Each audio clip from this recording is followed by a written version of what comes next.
everybody. Welcome back to RBL Weekly, the show where we look at the top 5 battles from the week from around the Global Roast Battle League. I am the RBL Commissioner, Pat Barker, joined, thank God. I'm back. Sarah Keller is back. The lovely and talented Sarah Keller. I was riding solo last week. You did it by yourself? I did. Thank you for acknowledging that you did not watch the episode. Yeah, we had so much league stuff to talk about. We had so much to lay out, how the season works, the new cities involved. Scotland is part of the league. Australia is part of the league. We're going to have a season. We're going to have an MVP. We're going to have playoffs. There's a lot of stuff going on. So I was like, let me just ramble. Let me get it all out. And this week, I'm going to say almost nothing. That's my plan. That's awesome. I'm leaning heavily on you this week. Thanks for calling me out. Sorry. If I wasn't on the show, I would not watch either. I can't watch myself talk but I totally listened to this. Oh, God. I've already said it. I've already experienced the episode. I don't need to watch it again. Exactly. I did it. I created it. Exactly. I've never gone back and watched like a podcast I do. That feels psychotic. I tried to once to see if I did any like weird stuff that I wanted to stop, and I was like, "There's too many weird stuff," and now I hate myself. Right. So some people are really good at that, being able to like constructively watch themselves. I cannot. I hate every moment of it, and I'm hating thinking about somebody watching this right now. So it's getting really awkward. So let's start talking some battles. It's good to have you back. Since the last time you were here, we officially launched the league. Scotland and Australia are now part of it. That's very exciting. So cool. We talked about South by Southwest. You were down there. I was. You saw the first ever South by Southwest Invitational. We ran another show at Jam in the Van, LA versus the Bay, Part 3. That happened this past week. We were both a part of that. Barcelona versus London. We're going to see some footage from that. A lot of exciting stuff going on around the league right now. Yeah, I'm so jazzed for the new season. Jazzed? I've never said that word in my entire life. See, she's so in her head right now. But I am so jazzed about it. I'm so jazzed I said the word jazzed. Okay, I'm gonna give you a break. I'm gonna give you a break because we are floundering right now. So let's just get into a battle. Yeah. I thought I was being delightfully charming. You're crushing. She's crushing right now. She's crushing so hard we're gonna get into a battle because I can't even stand it right now. We're gonna start with our number 5 battle of the week. This is worth 1 point, of course, in the standings, and it is a city who is landing on the leaderboard for the first time. This is Barcelona. This is from their Barcelona versus London event. Representing Barcelona, we have Stuart Kennedy going up against someone who was in the number 1 battle last week from London. This is Helen Kay. Let's check it out. All right.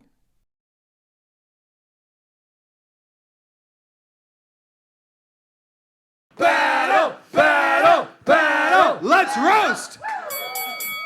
Guys, this is Helen. She's from Russia. She actually grew up in Siberia. Siberia has been described as a cold, desolate hellhole.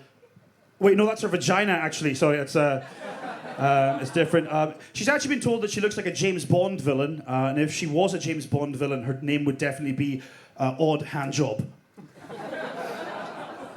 Hey, don't knock it till you try it. All right, so this is Stuart. Stuart is not homeless.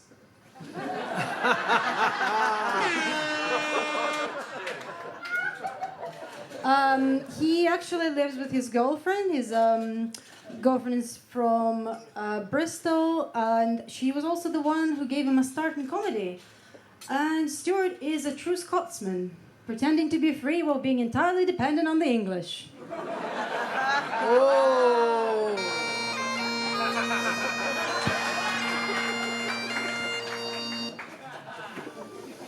Guys, look, it would be wrong for me to make a joke about Helen being a Russian prostitute, because it's not true. She actually got her UK citizenship 2 years ago, so she's a British prostitute instead. Helen of Troy had the face that launched 1,000 ships, and Helen of Russia has the face that's been slapped by 1,000 dicks.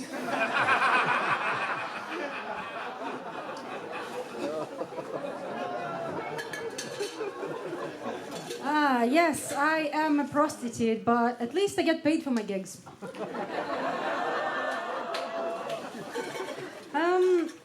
Stuart looks like a wizard, but his wand only does magic when it's touched by a child.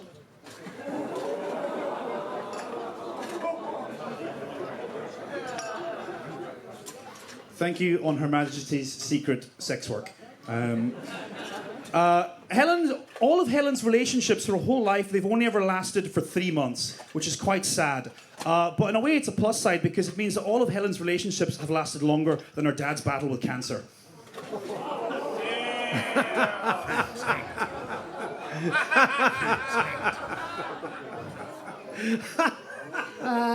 That is true because unlike your girlfriend, I don't need 5 years to figure out I made a big mistake. Stuart does an insane amount of drugs.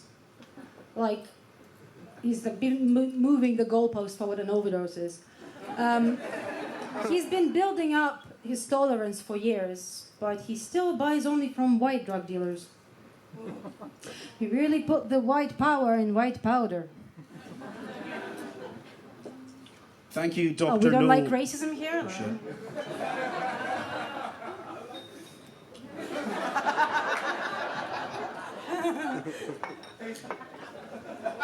Sorry to disappoint you. Thank you, Dr. No Passport. Helen actually developed an eating disorder because her mother psychologically abused her and fat-shamed her as a child.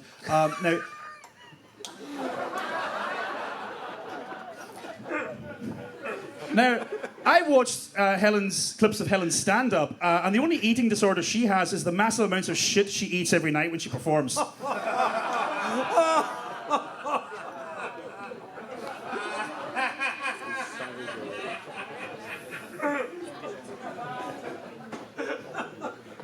Yeah, I tried to find clips of your stand-up.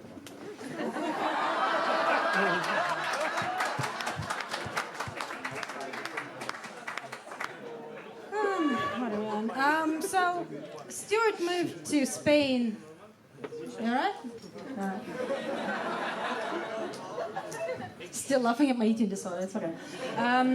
Stuart moved to Spain way before Brexit, so he escaped the recession, but his hairline didn't.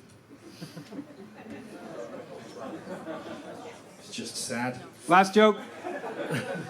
All right, guys, I don't even know what to call her, right? Because on stage, she's called Helen. On her passport, she's called Elena. And in her mother's house, she's called, "Stop eating so much food, you fat fuck." My mother doesn't speak to me.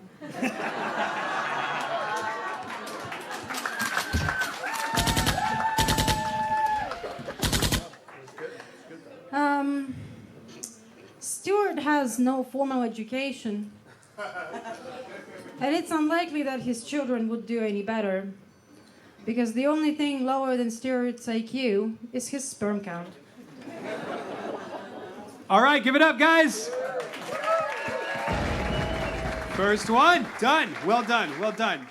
So there it was. Yeah. Opening battle of the week. Really solid, great stuff for an expansion, team coming on sort of this late in the game. The first battle from their event with London. What did you think? I thoroughly enjoyed it. I feel like we've seen Stuart on this before, like in London. I recognize the beard and the accent, but maybe there's just another really Scottish bearded guy that battles. But I thought this battle had really nice moments, really good jokes. Also some very novice mistakes, which of course is going to be predictable because this is the second week that they've been in our roast battle league. Sure. Just to point out a couple of them, which we see all the time everywhere, is the "yeah, that's true" rebuttal to a joke that didn't address anything about what you're like. If you were to say like Sarah's a stupid whore, and you're like, "It's true, I'm fat," and you're like, "Wait, what?" Did that happen in that one? Yeah. I missed it. Oh, okay. All right. I missed that one entirely. And one of the things like with and then the hairline joke where he's wearing a hat. It's So tough. you got to call an audible on stage if the person isn't dressed the way that they normally dress, Yeah. or is covering up the thing that you're making a joke about. Unless you have a super chivalrous partner that's going to take the hat off and show people. I literally had that one time. I had to ask an opponent, could you remove your hat for this joke when I request that you do so on stage? Hormoz Rashidi, door guy at the Comedy Store. To his credit, he did. So thank you. Well done, Hormoz. Yeah, what a guy. But yeah, no, I agree with that overall note. And then I think something that we see a lot with these like inner city battles. I don't know if Helen and Stuart are good friends, but there were a lot of jokes that hit targets that weren't the opponent, like dad's cancer and white power, white powder. Like that's a fun phrase, but it doesn't actually insult the people that are on stage with you. Yeah. Those are interesting notes, and I want to dive into the last one a little bit, sort of with the idea of these inner city battles. Now, as we, years ago, you would just roast people that you were friends with, right? Because we all come up in our little scenes. Well, now this is expanding. It's becoming a global league. We talked about it in the intro. We got Barcelona versus London. We have LA versus the Bay. Next month, it's LA versus Chicago. We both battled at South by Southwest last year against people from Texas. It's expanding, and I think one of the necessary growing pains that we go through is figuring out how you battle somebody who you are literally meeting 2 hours before the battle. Maybe you exchange info ahead of time, but you don't know this person. And, sometimes it leads to like a little bit of awkwardness. Sometimes it enhances it. Sometimes it takes away from it. What do you think is the biggest difficulty to battling somebody you don't know that well? I think vibe, which sounds so hard to pin down, but like really knowing the feel of the person, their cadence, how they're going to behave to you on stage, because you can even, well, first of all, a lot of these people don't have battles available online to watch. True. So you can't see how they behave on stage. So even if you have a Zoom call or a FaceTime or whatever with them, that's not going to show you who they are on stage. And then on top of that, you don't know. Like, if I battle a Pat Barker, I know what Pat brings to the table. Right. I know they're going to be long journey jokes that are well-crafted, that take us on a mission, you know? Where with somebody new, I don't know what they're going to hone in on. And I can think what I want them to hone in on, and it could be totally fucking different. So I think vibe and like chemistry is a huge thing that's the hardest to pin down. Yeah, I think you hit both of them. I mean, in terms of the quality of the battle, the back and forth, the chemistry is huge, right? Meshing with the person you're battling with.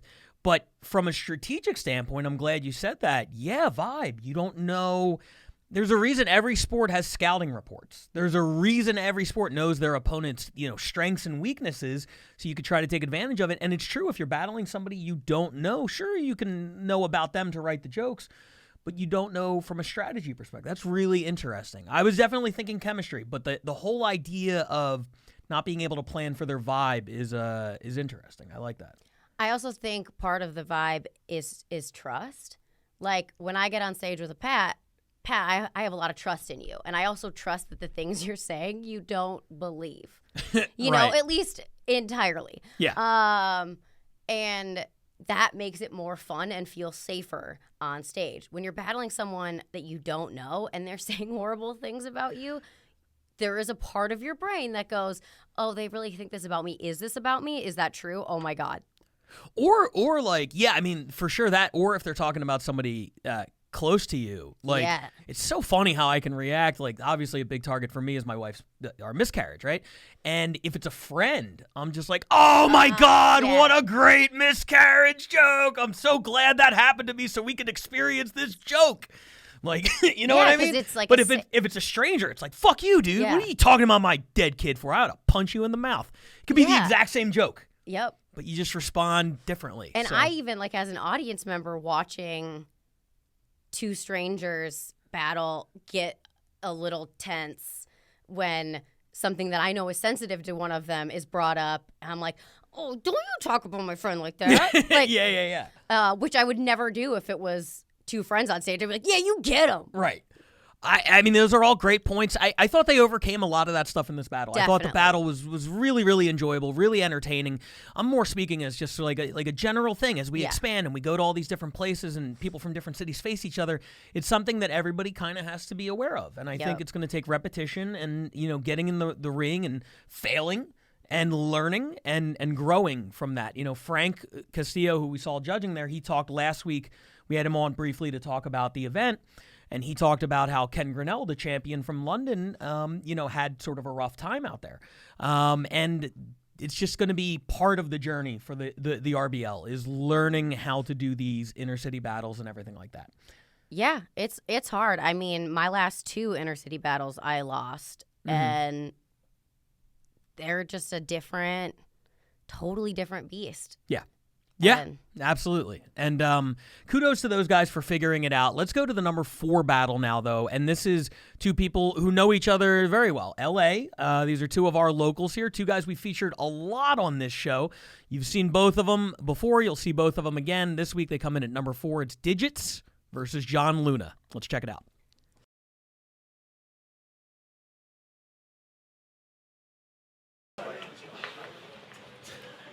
Give me the Mexican mic, fool.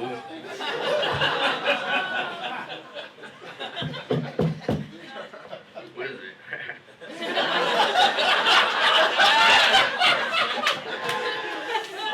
Hey, stop fucking laughing. Yo, John Luna recently lost his dad. He didn't die, he just lost him at the buffet.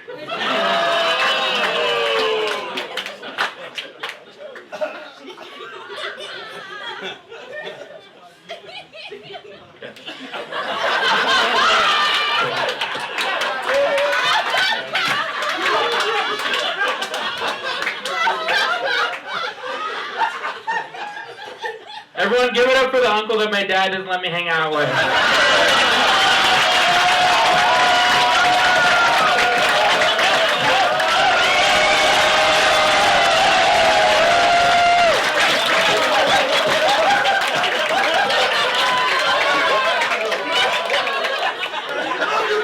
You didn't even have to lean back, sir. Alright, motherfucker. I have a joke. Go ahead, big guy. Digit's real name is actually Edgar, That's right. but that's not the only hard R he only says in private. Nah, I say Jafar.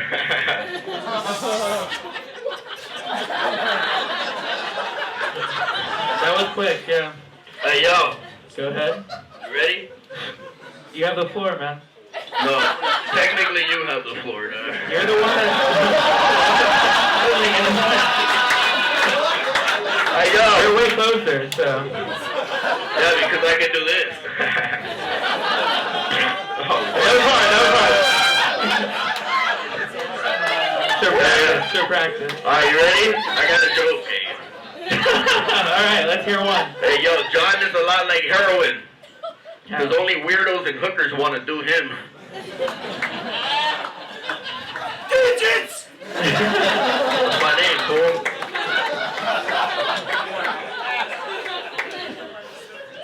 Everybody give it up for the reincarnation of the Talk About Chihuahua.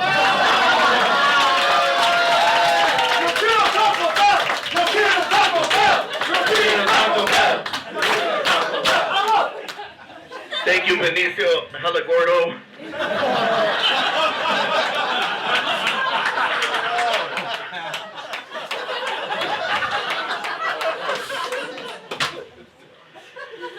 Digit dresses up like this, he wants to seem hard, but the only thing he's ever killed is the vibe.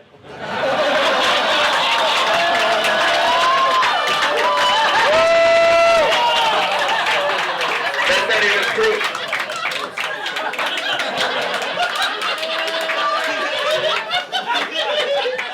Yo, that shit ain't even true. My girl got an abortion last year. I paid for it, fool. Hey, That's yo. a lot of money, I'm proud of you for that. You should see his fucking Del Taco receipts. Hey, yo. John's nickname is Semi, but it's not because he's semi-gay. It's because they found 30 dead immigrants inside of him last year.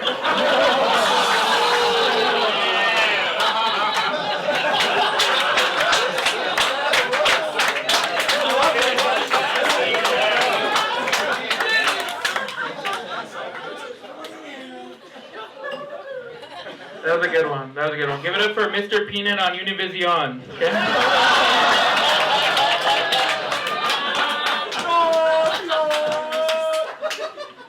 Digits used to work for a place called New York Pizza Delivery, the NYPD, but he only took the job because he thought he'd be able to beat up black people. What do you mean? I did. That's awesome. That's cool. What?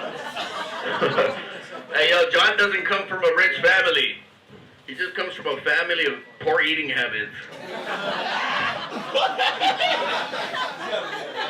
That's a real issue.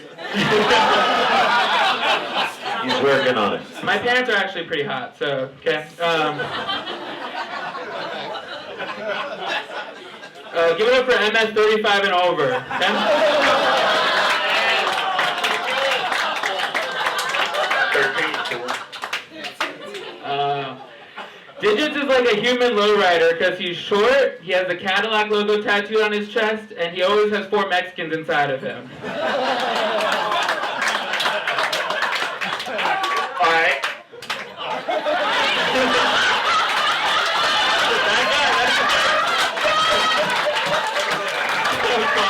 So gay. Digits is so gay.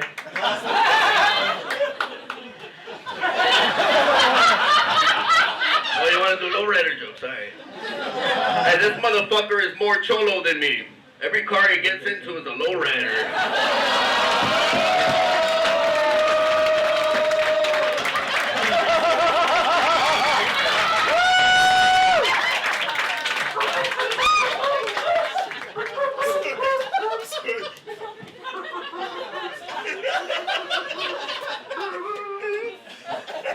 Everyone give it up for Los Midget, okay?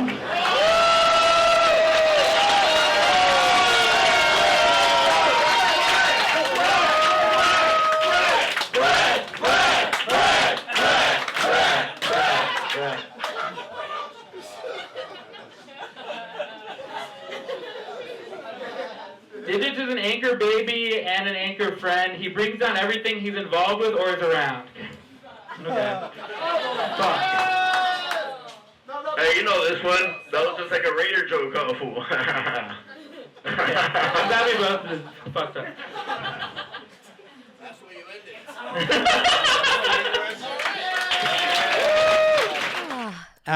Absolute chaos. What a Just journey. Top to bottom, so much going on. Cameo from The Wave, Super Bowl champion and SNL host Travis Kelce was in the house. Jeremiah, a big Chiefs fan. They sort of gravitated in there and reunited with Brad Williams I mean, what? playing the part. Just a goddamn delight. So much going on there. Digits going digits. Did you just go? Yeah, for sure. I did want to call back to something you talked about last time where we talked about the advantage of knowing each other versus not, and you said from a strategy perspective, you know their vibe. You know what they do. Yeah. I thought that was really evident in this one with the way John sort of diffused the Digits bomb. Yeah, especially when he somehow sat him down in the very beginning. Yeah. I was like, I don't think Digits realized he was just subservient to John, but... Yeah, he just kind of like waited for Digits to start the crouch and then just lightly touched him. Oh, it was beautiful. Yeah. One of the things that jumped out to me is I try to take really good notes while we watch these, and whenever there's a Digits battle, I can't. Right. I don't know what to write down except Digits gone to Digits. Like, Yep. that's all.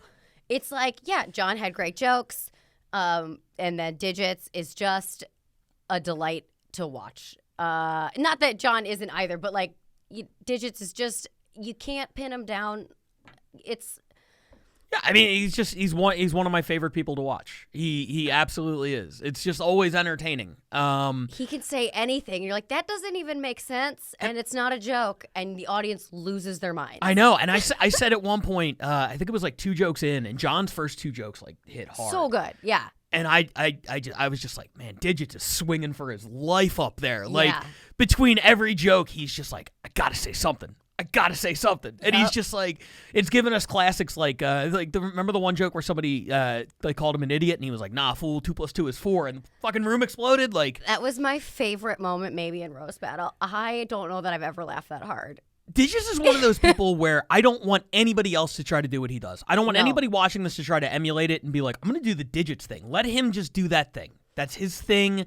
Because it's him. And that's what makes it special. It is him. Yeah, that is 100% who he is.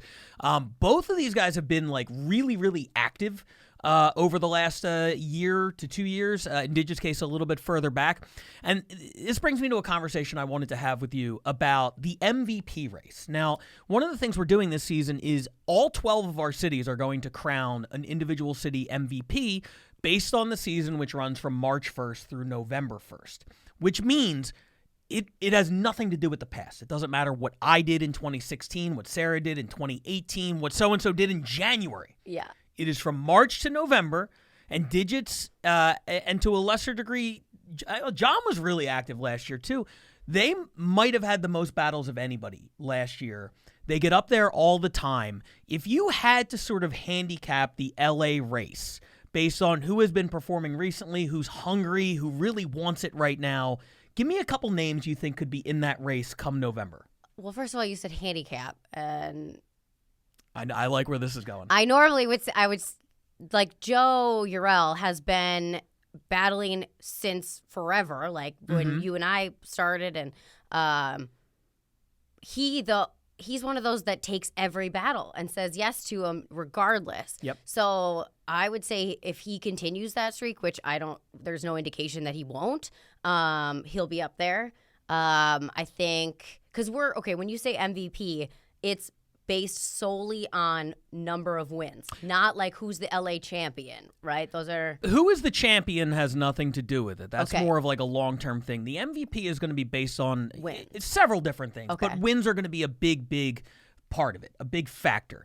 There's a committee of people who are going to vote on it, who are familiar with the local scene. And what I can say is, if you go 10-0 against 10 people who don't speak English, Right. that you get no points. Right. But if you have a winning record and you're putting on consistent battles that are ending up in our top 5, I think you have a better shot at it that way. Got it. Okay.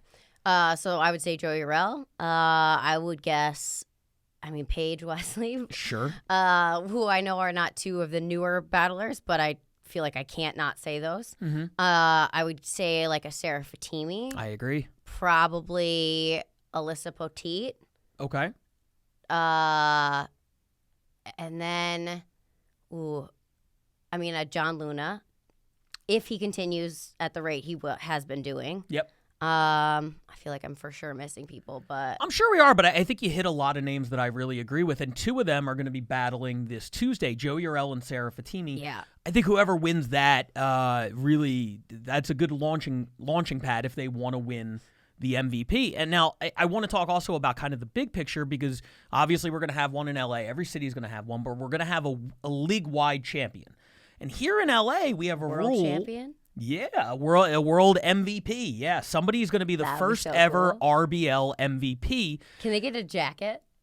I If don't they- know why I'm if they can spending money afford we it, don't have. If they can afford it, yeah, absolutely. Like a Letterman's jacket? As long as they're willing to, they can get a trophy, they can get a certificate, a championship. As long as they You pay get a for diamond it, ring if you pay for it. fucking go nuts. But I wanted to talk just really quickly about the league-wide MVP battle, because here in LA we have a rule: you can only battle once every 3 weeks.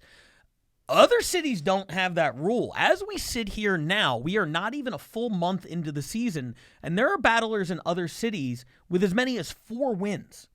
I was putting together an early MVP race, today. Morgan Anderson, obviously by virtue of winning the South by Southwest tournament, I have her in the lead. She's 3-0. But Chicago is running their tournament. They have Tito, who's 4-0. Brandon Kiefer, who's 4-0. In London, Joseph Murphy is 4-0. And that's not part of any tournament. He just battles and wins every week. That's insane. Yes, absolutely. Me personally, when I battle, I need a month to sort of decompress before I can even think about taking another one. This kid, Yeah, I'm this guy's- tired thinking about that. Absolutely. So, it's going to be interesting to see, do we have to relax our rules? When we get to July and August, if we have somebody in the MVP race, I might have to go to Brian Moses and say, hey, let's get this guy up there a little bit more. Give them a shot at competing with London and Chicago and all these other places. I have a lot of feelings about that. Talk about 'em. Because I want to set battlers up for success. And in my experience, for a good battle with the talent pool that we have in LA, most battlers need at least 2 weeks to prepare. And I want them to do a good job. I agree. You know, I don't want it to be not their best. And I also don't want them to be exhausted and like go cuckoo for Cocoa Puffs because that happens sometimes. That being said, I also don't want our battlers to fall way behind because we have this rule. So I don't know. I mean, on the one hand, if people feel ready and comfortable doing that, like I trust their judgment with themselves, you know? But I don't want them to misjudge themselves based on the pressure of wanting to be this MVP. I agree with that, and I don't think it's a rule that will be changing in the immediate future, but down the line, who knows? The other avenue to it is to get on the road and battle a little bit. We saw Paige Wesley this past week dominate the main event at Jam in the Van against the Bay. She's traveling up to the Bay next month to battle their champion, Ashley Monique. She's going to Japan with us in June to battle out there. She's talked about going to Chicago to battle. There are more opportunities now than ever. If you're willing to get on a Greyhound or on a plane or whatever the case may be to go out there and sort of make a name for yourself. And again, the MVP race isn't about you have to do 60 battles. You can make a statement in a smaller number of battles if they are landing on this show and you're pulling off wins and you're going on the road. It's going to be really interesting to see. But shout out to the guys I named. Also, Keith Carey I had in the number 5 slot on the MVP race by virtue of winning getting to the finals of South by Southwest. Keith is, of course, a legend. Don't know how active he'll be this year. I don't know. It's tough for us 2014, 2015 guys. We're exhausted. So he might need a little bit of a break. But, Grace Leishman is another one. She went 1-1 at South by Southwest. She already went back to New York. She's in New York now. She won a battle there. And she's going to be battling this Thursday. I'm going to be there judging. This next Thursday, Roast Battle New York, main event, Grace Leishman versus Dan Wicks. That is going to be absolutely crazy. I cannot wait for that. It's going to be awesome. Let's stick on the East Coast, though, and go up north just a little bit to Toronto. This is where we're featuring our number 3 battle this week. Toronto. What a segue, folks. I'm a professional. What can I say? Toronto had the number 5 battle last week. They got the number 3 battle this week, 2 weeks in a row in the top 5. This one is a guy we saw before named Mark Karakianitis. Oh, yeah. Yeah, the guy with the long name and the funny jokes. He's going against somebody named Kanan Kuntz, which is a great Kuntz. Kuntz. Or Kuntz. Oh, no. Yeah, there it is. Number 3 battle this week, Mark versus Kanan from Toronto. Let's check it out.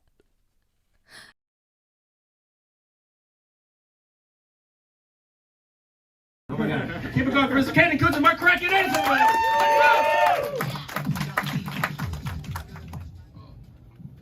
So, Mark grew up in London and went to college in Windsor. Do you know how fat you have to be for none of us to wonder if that's England or Ontario?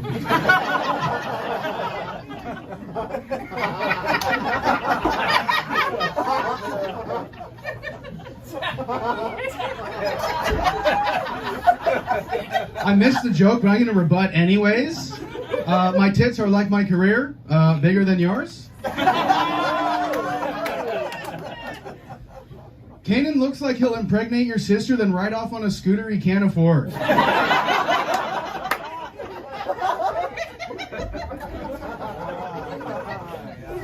only I had the balance.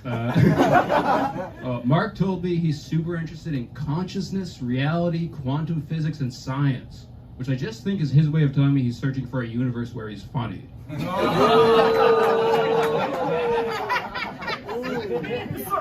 We'll see how they vote. Both of Kanan's parents have been mentally institutionalized. I guess the apple doesn't fall far from the institution.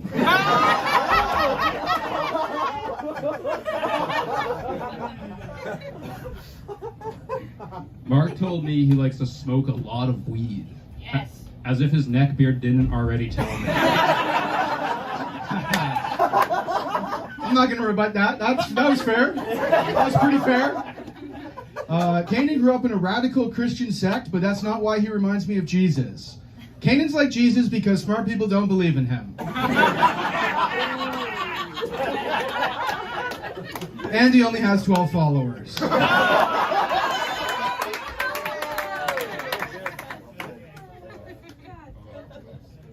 Mark's sister runs a blood drive every year in honor of their father's passing.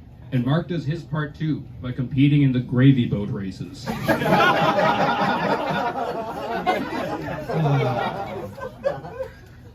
Kanan is banned from the Yuck Yucks Comedy Club in Halifax because he was caught eating out of their trash can when he was homeless.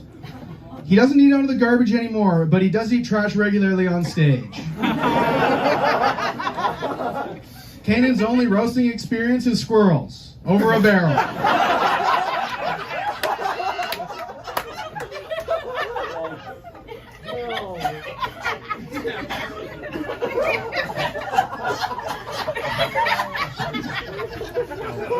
Funny in this universe, bitch! Fuck you, bitch!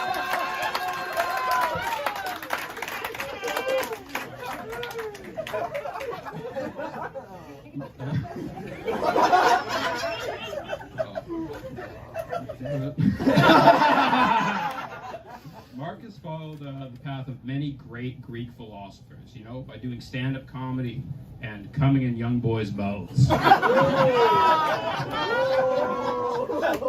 Not true. Kanan's mom had a stroke that led to a seizure when he was young. She ended up forgetting who he was entirely. Talk about a stroke of good luck.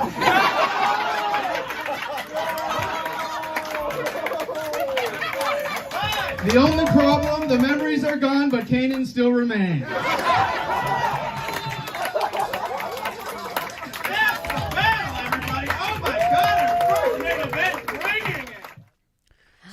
There it is. Number 3, Mark versus Kanan from Toronto. Thoughts? That was great. Mark had an uphill battle after starting with a rebuttal against nothing.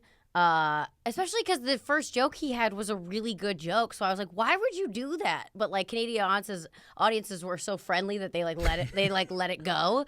Where if it were me, I would be like, go fuck yourself. I do like the honesty of I didn't hear his joke, but I'm gonna rebuttal it anyway.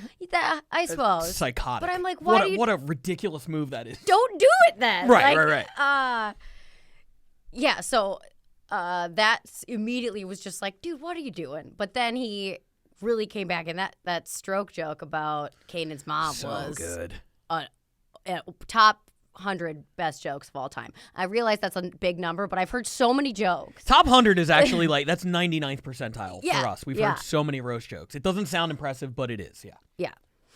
I thought it was cute that they both wore the same sweatshirt. I didn't even notice that. I was too busy focusing on. I think Kanan's fly was down. It was driving me nuts. The entire night. Yeah. That's so funny. I didn't notice that. Yeah. Well, it's funny how we our eyes went to different places. I don't know what that says about me.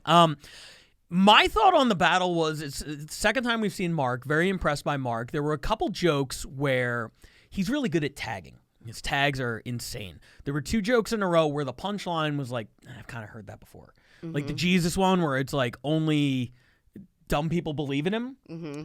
It's just one of those things. Like you've been around roasting and it's like, you've heard that about Jesus or like Santa Claus or whatever. Like nobody believes in him, blah, blah, blah, blah, blah. But then he tagged it with the 12 followers. And that one was outstanding. And then there was another one. I forget what the joke was, but it was the one right after that was another one where the punchline was kind of like, and then he hit it with like a crazy tag.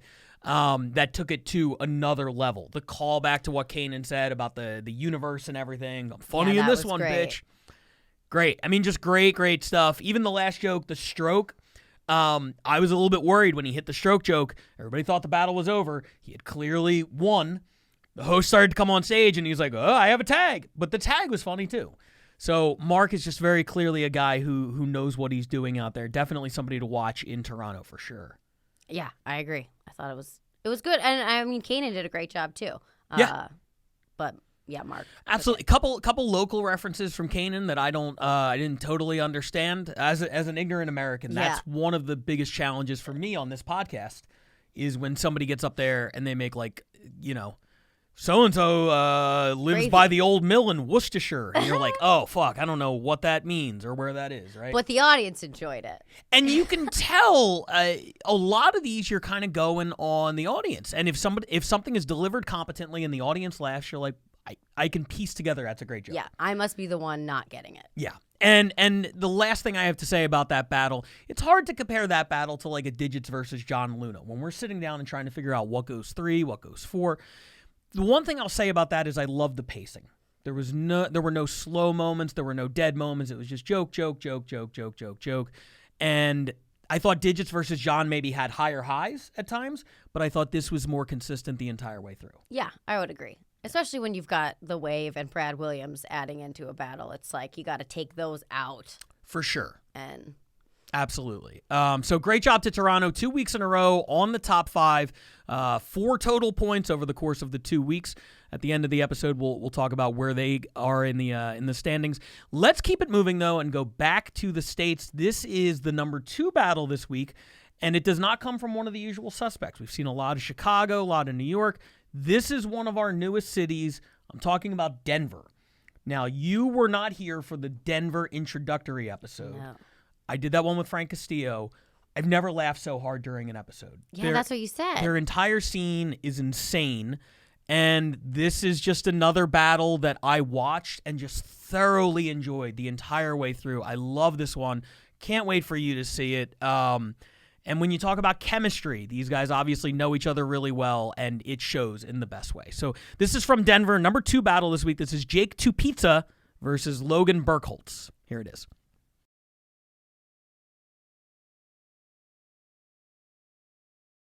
Fuck yeah. All right. Wide right. Like I said, we're doing best of 5 jokes. I got Jake to Pizza going first on this one. Put some energy in the room for these 2.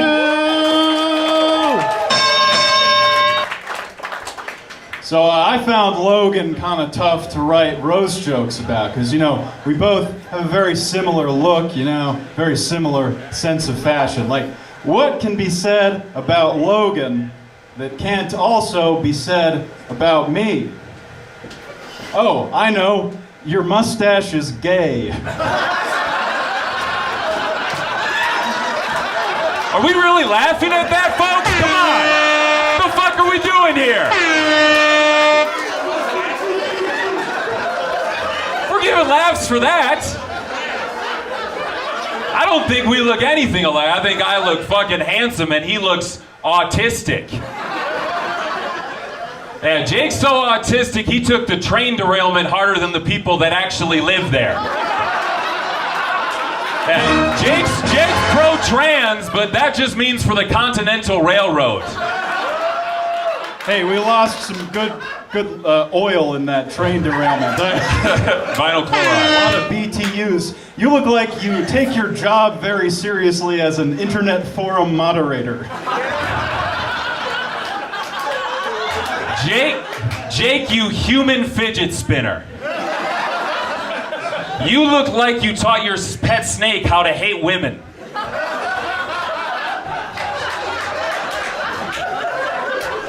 Logan is actually a history teacher by day. Yeah, this is who we got teaching our youth. But you look like the kind of history teacher that interjects his own opinions into a lesson, Your textbook says 6 million, but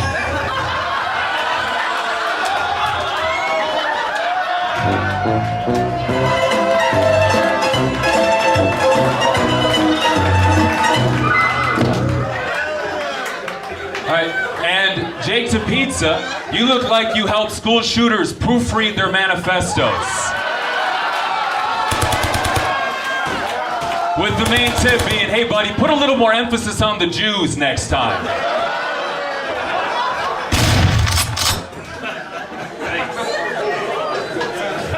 you look like an undercover cop with a not so undercover foot fetish.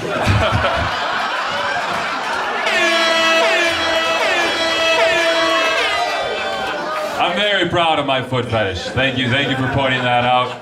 No, Jake, you look like the lead singer of a hyper-attentive alt-rock cover band. Blink 182 times in 1 minute. And if you don't like that one, then we'll call it Blinkin' Park.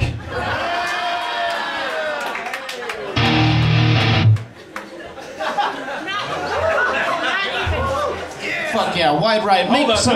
no. Okay. Don't we have like 10 more? Fuck you, Austin! No, sorry. I'm sorry. I was getting in the zone. Thank you very I'm much. sorry, baby. You almost made me forget my last joke. Logan, you look like you call your girlfriend dude. and you look like you say, "Oh, geez," when you come. As in, "Oh, geez, I made a mess. Hey, dude, get my loofah." She's in the other room. She's always in the other room. No, actually say whoops, sorry about that. No, Jake to Pizza has actually been having a hard time with the ladies, in part because he identifies as a symmetrosexual, which just means that he can only climax after finishing a Rubik's Cube. Which would be a good time to say, "Oh, geez, sorry about that." You know, I've never finished a Rubik's Cube before. That was amazing.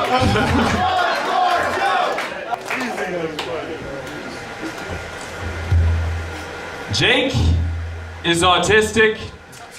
Allegedly. Jake's so autistic he went to an Eminem concert because he thought he'd get to guess how many were in a jar.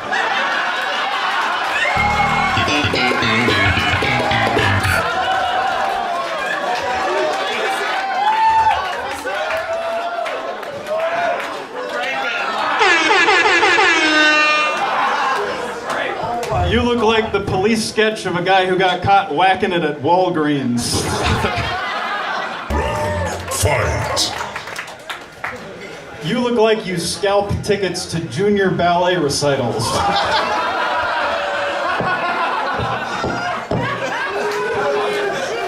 You look like a math equation salesman. All right. So, double overtime. Hot crowd, great chemistry, funny jokes. I will address the elephant in the room. As of now, that is the whitest battle we've ever featured on this show. I say as of now because there's still one more battle to come today. It's a very white top three this week. I apologize in advance. But my God, that was, I've never seen a whiter ending to regulation than, I've actually never finished a Rubik's Cube. Yeah. But a lot of fun. I had so much fun. What do you think? First of all, Jake's first joke, that setup of "we look so much alike." Oh my God. I've never heard that setup. Yeah. And it was so fucking good. I was like, oh my God, I can't believe nobody's used this before. Mm-hmm. I'm 100% on board. And then his punchline was like the silliest, like not super intricate or whatever, and I have a lot of he said your mustache is gay. That's gay. We don't have to beat around the bush and be like, well, it wasn't the most intricate. He said his mustache was gay.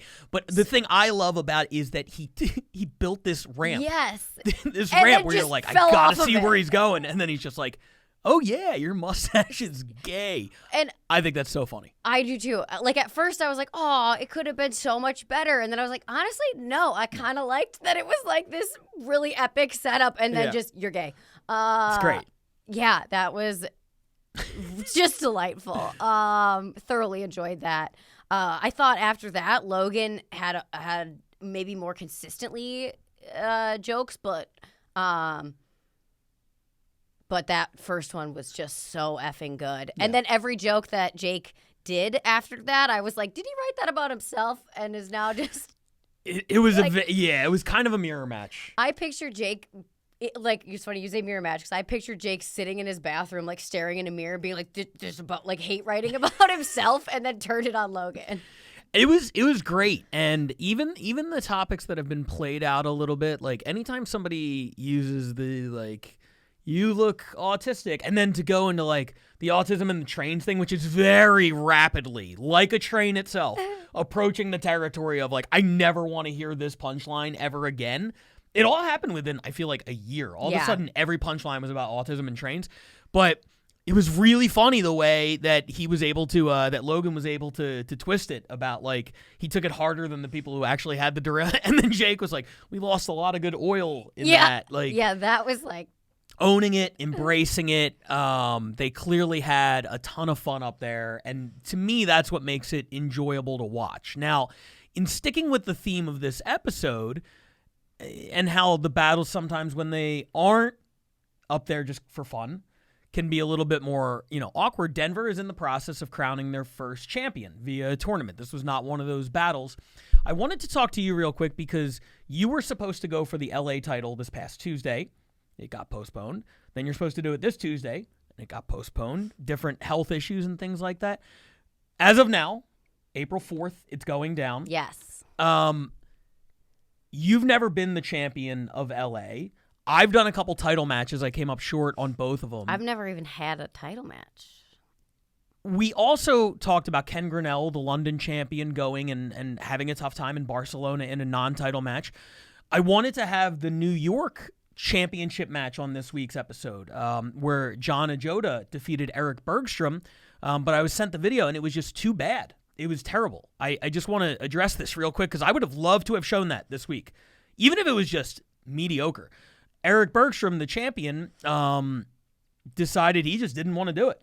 It was and they do 3 rounds there. So the second round where you're supposed to do 5 jokes in a row, he literally outsourced it to the crowd. He was like, I don't know, what do you think of this guy? That was his second round. And then his last joke, when it was his turn, he just kind of stood there until the host came on stage and said, all right, let's end this thing. Very clear that for whatever reason, Eric, who, we raved about when we saw him last year versus Derek Humphrey. I thought he was going to be a big part of this thing. He just very clearly did not want to be involved for whatever reason. And I would assume that he has real life issues that are more pressing than being the roast battle champion. Yeah. I'm not making the case that the pressure of being the champion drove him insane. But I have seen firsthand people who get the title get a little bit weird and the pressure kind of gets to them. What are you worried about that at all if you win? And why do you think that happens?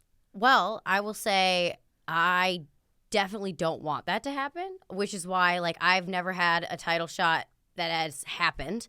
I will say I have backed out of 2 of them because I have had writing jobs that I got right as I was supposed to do the title, and I just didn't feel like I could put on a good show that was worthy of the LA Championship title match. Mm-hmm. And so I backed out and let somebody else do it because I didn't want to not do a good job. Yeah. That being said, it's scary because it's it feels like it's the last feather in my cap. Mm-hmm. So I really don't want to do a bad job. I don't want to do a good job. I said it here. No, I don't want to do a bad job. But I also kind of don't want to win because I don't want to have to keep battling every month. I get that. Especially because then I don't get to choose. And there are people in the running that I don't want to battle. Yeah. Namely Doug Fager. And Sure. not because I'm scared of him, just he's a friend that I just don't want to battle. It's an interesting thing, right? And we talked earlier about people who are hungry to win the MVP, and there's people who are, and I used to be like this. And 2015, I'll take on anybody. Yeah. Oh, I feel 2019 even. 2018, I was 100% gimme. Yeah. And whoever you say, put them in front of me and they're a dead man. And now it's I just don't want to do that. Yeah. I want to battle people that I'm interested in writing about, Mm-hmm. or I really want to hear what they say about me. I think when you battle somebody that you're not as motivated to battle, to write for, it makes it a lot less fun. And that is the double-edged sword of being the champion. That is why I think, a lot of people want it, and then when they get it, they're just sort of now I got to battle the number 1 contender. And I know when New York used to run the Roast Masters, they would just churn out number 1 contenders. They were running tournaments every 3 months to figure out who's going to get the next title shot. And it's an interesting thing. So I just thought it was worthy of a conversation, especially with what I saw out of New York. Congratulations, by the way, to John Ajota. I can't wait to get him on the podcast when he has a real battle. And then, Ken over in London, who's been the champion for a while. And then you going for the belt. Denver is about to crown a new champion. Chicago is running the finals of their tournament this week. It's another one of those things where you have to be in the right mindset You have to be in that competitive, I want to kill everybody mindset to be the champion, I think. Yeah, and I think Kelsey's in that mindset right now. The current LA champion. The current LA Kelsey Lane, champion. yes. I'm working on getting myself there. But you got about a week and a half. Get it together. Get it together. You got to rip her head off, Sarah. And eat it. Yeah, I do not want to have to replace you on this podcast with Kelsey Lane. By the way, if you lose, that's what's going to happen. I don't know. I should have told you that before. I don't know if that's going to work the way you want it to. No, I'm just kidding. I love co-hosting this podcast. Well, we end the week with our number one battle, and it comes from one of our two newest scenes, one of our two newest cities, in this case, a country. And I got to tell you, I was blown away by this one, because when you add these new cities, you kind of expect there to be, growing pains, a learning period, a learning curve, trying to figure out what's going on. And, frankly, I didn't expect to see Scotland at the number one spot in week 2 of the season. But here we are. This is one they sent us. And this is actually interesting because the president of the Scotland division is in this battle. And in a lot of scenes, the people who run it aren't necessarily doing the battles, or maybe they're not even the best at it. In this case, I was just blown away by how good this is. This is a lot of fun. Clearly, two good friends going at it. This is Ryan Cullen versus Connor Burns, and it's the number one battle this week coming out of Scotland. Let's check it out.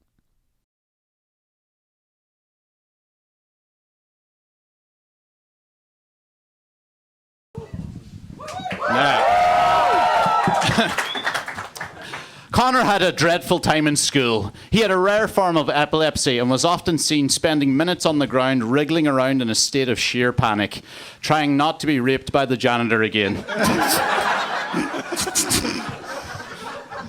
It's a...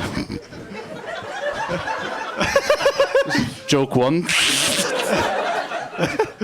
Connor is an annoying, talentless cunt. You sound like the janitor. Connor has a 9-year-old chihuahua called Pudding. How very Paris Hilton of you. In fairness, you have a lot in common with Paris Hilton because you'll only ever get famous by sucking a cock. That was good. Hey, you got to call it as it is. That was funny. Ryan actually hosts a podcast about American football, which is weird because he's Irish. So to him, a Super Bowl is just one with food in it.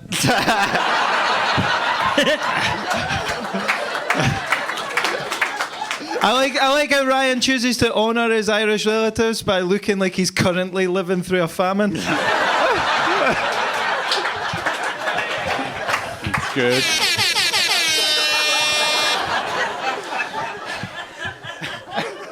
Done? Yeah. Connor's other half is a model. You'll see his tiny cock on next season's Naked Attraction.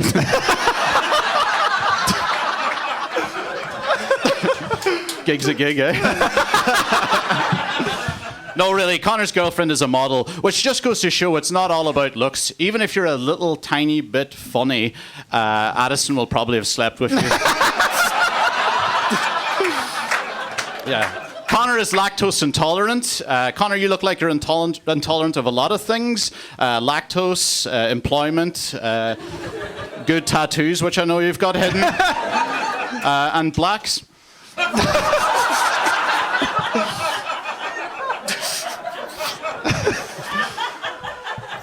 No. It was my idea to live stream this.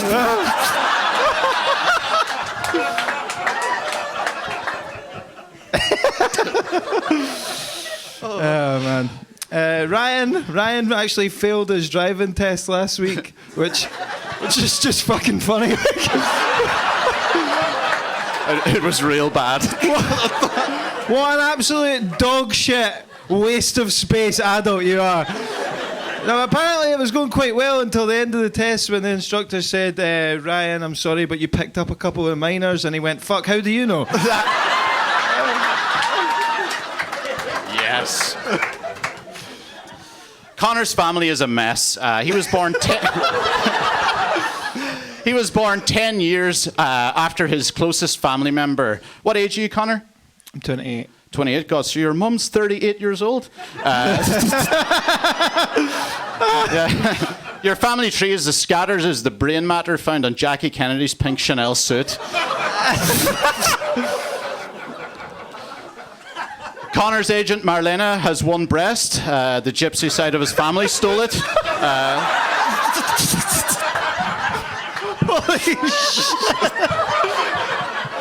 Connor, you're a mistake, and one side of your family is full of gypsies. Congratulations, Connor, on being the only things gypsies didn't want to take with them.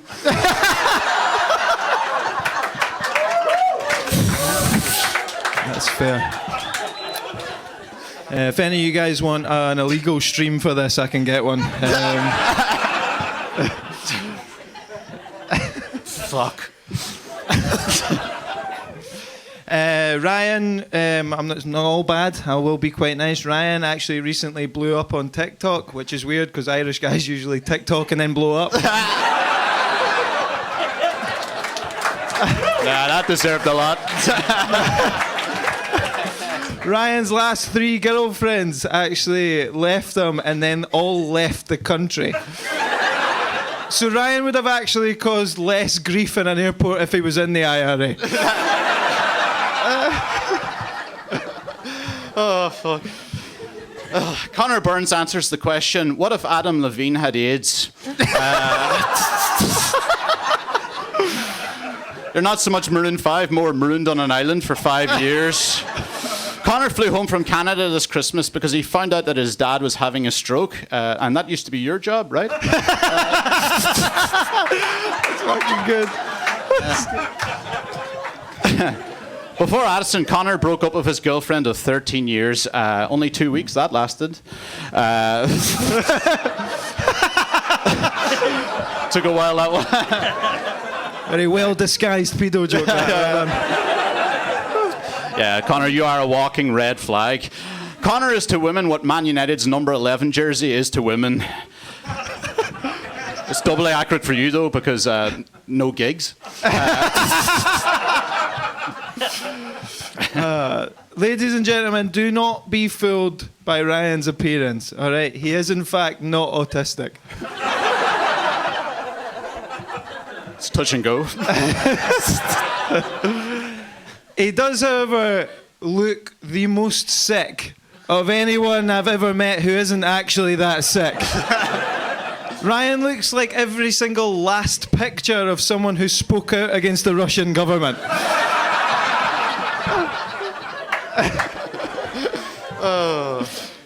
Connor Burns had a podcast with Tom Stade. The old good comic, bad comic routine.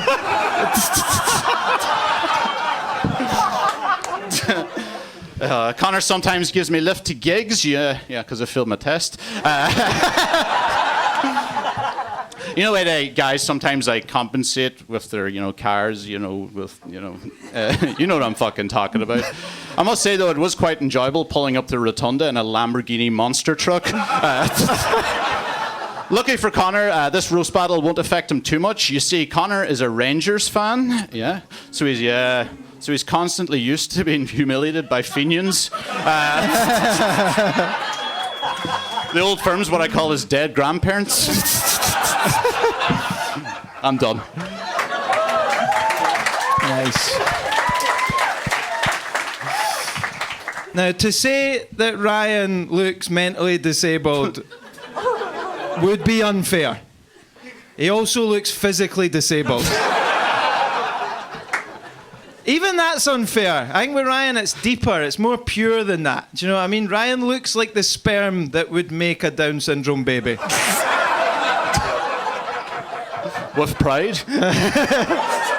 And then fuck it.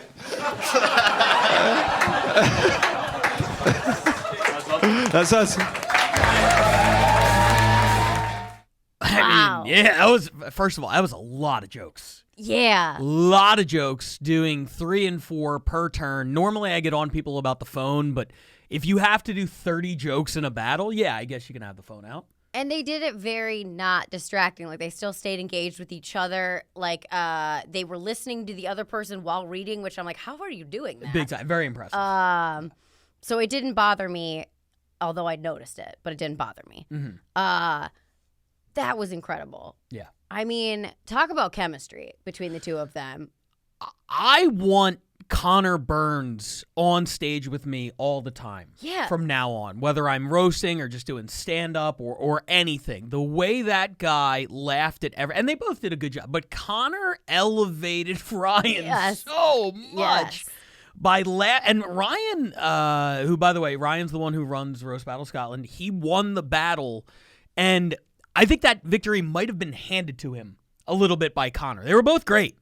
But Connor elevated Ryan to this point where everything I heard, I was just like, that's the funniest thing I've ever heard. Yeah, even the like super like local references about the Rangers, who I immediately was like, New York Rangers? He's a hockey fan? And then clearly that is not who they were talking about. But I still laughed, and Pat looked at me like, you don't get the joke. I'm like, no, I don't. No, but this was I was laughing with them. This was my second time watching it, and I did the same thing the first time. Like when he did the Man United joke, the number 11 jersey, I was like, oh, fuck yeah, that's a great joke. And then I was like, I don't know what any of that means. No idea. Yeah, I mean, I thought it was great. The two jokes that really stood out to me that I think were the two best of the week, and you're going to have to help me on the one. I'm hoping you took notes on this because I was laughing so hard. I'm blanking on one of them now, but he blew up on TikTok. Yes. And then Irishmen usually go TikTok and then blow up. The IRA joke was incredible. And then Ryan had one towards the end. What do you have? I didn't. I just wrote you didn't write specific jokes. I just wrote really smart jokes. It's going to kill me. I don't remember what it was, but it was... Oh, it was the oh, shit. It was something about a pedophile. Oh, he broke up with his girlfriend of Yes. 13 years. It only lasted 2 weeks. Was really a clever backdoor way to try to get to that thing. It was, admittedly, it took me too long to get it. I was like, wait, he just said third. Oh, God. Okay. So good. Those are the best pedophile jokes when you don't see them coming. Oh, the fucking Sixth Sense thing where you're like, I have to rewind the entire movie now and rewatch it to catch what I missed the first time. Yes. Yeah, absolutely. And to take a concept that's been done a million times and do it in a way we've never heard before takes a real level of skill that I don't think people totally understand. Like, to be able to turn the art form on its head and be like, all right, we've heard this premise. How can I do it in a way that nobody's ever heard is just absolutely unreal to me. Yeah, it was so good. They had a great balance of like really smart jokes and then also silly. You know, I love a good Paris Hilton reference in 2000. No, it was, and like clearly they're both seasoned performers. Mm-hmm. They're comfortable on stage. They delivered it well. Yeah, it was just top to bottom, A+. And look, they took a lot of shots. A couple of them didn't connect. I mean, Jackie Kennedy was a long time ago. I don't think we need that. So it wasn't like everything hit, but they took so many shots and so many of them connected that it was just absolutely incredible. Not to mention from a viewer's perspective, great camera work, great, sound, everything like that. I mean, we tend to not focus too much on that because we are battle nerds, but that definitely makes a difference. We're watching a really high quality video on every possible level. And kudos to Scotland. What a great debut on the RBL Weekly. I mean, well done. Excellent. Yeah, every time we watch these, I'm like, oh, I want to go there. I want to go there. And now I'm like, I have to go everywhere. Yeah. Well, first I have to watch like a year of like European like football so I can get some local references. I'll just laugh with everybody else laughs. I'm just going to do strictly American references. I'll be like, this guy's like the Atlanta Hawks, and everybody in the crowd will be like, what the fuck is he talking about? I did want to talk about, before we get out of here, the standings as of this point. We are now 2 weeks into the season. Got a long way to go. But as it stands right now in the United States, we have a 3-way tie atop the leaderboard. Chicago, which we didn't see this week. Chicago, Denver, and LA, with New York right behind them, 3 points. And then international London and Scotland, 5 points apiece. Toronto bringing up the rear with 4, and Barcelona also on the board. It's too early in the season to do this, but I'm going to do it anyway. Real quick, predictions. Give me 2 playoff teams in the U.S., 2 in international competition. Just based on every episode we've done, your knowledge of the scenes, hit me. What do you think? All right, well, I'm going to go with 2 for the U.S. I'm going to go with Chicago, L.A., just based on previous years. Although I will say Denver, if they keep turning out stuff like that, is going to be one to watch. And then international, I mean, honestly, I'm so impressed with Scotland. I want to say Scotland because that was unreal. But Yeah. also, I feel weird judging it off of one battle. So, International is wide open. I feel like London has a distinct advantage because they have the scene in place. They run a lot of shows. Yep. Some of the other, areas, Tokyo and Australia in particular, might not have a deep enough talent pool to run weekly shows. Now, we changed the rules this year so you could run one a month and still get 4 battles on.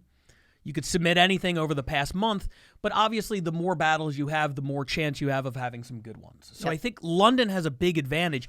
After that, it's wide open. I could absolutely see Toronto grabbing that second playoff spot. I could see Scotland doing it. I could see Barcelona doing it once they sort of find their footing because they're running every 2 weeks also. I think that's a big, big advantage. 100%. Yeah, and that's why I said I had an asterisk next to Scotland. Of course. That was one of the best ones I think I've seen out of our foreign countries, International, out of our international yeah, countries. Absolutely. So that makes it step up for me, but just on pure who I actually think consistent wise and would be the safe bet in Vegas, I would go with London. Interesting. It's going to be a great season. We're off to an amazing start. Congratulations to Scotland taking the number 1 spot this week, moving into a tie on the leaderboard. And thank you guys for watching. We're going to be back at this every week until we crown the world roasting champion, find out which city will reign supreme, who's going to win the MVP. It's going to be a great season. For Sarah Keller, I'm Pat Barker. Thanks for tuning in. We'll see you guys next week.